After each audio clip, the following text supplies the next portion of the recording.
طب دلوقتي بقى بما انك انت فنان ونجم، دلوقتي لو اتعرض عليك مثلا انك تتجوز حد من الفنانات، هتختار مين؟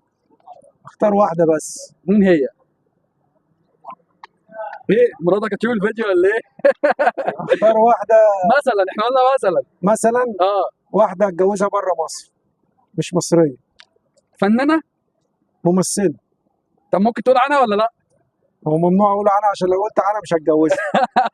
طب خلاص يا جدعان، هو مش هيقول عنها، بس انا متاكد ان هي هتشوف الفيديو ده. بس انت تحب تقول لها ايه لو شافت الفيديو ده؟ انا اقول لها حاجه واحده بس: عاديه خالص، مش مالك، لو حتى جايه من القمر، زيك زي اي واحده، يمكن اقل من البشر.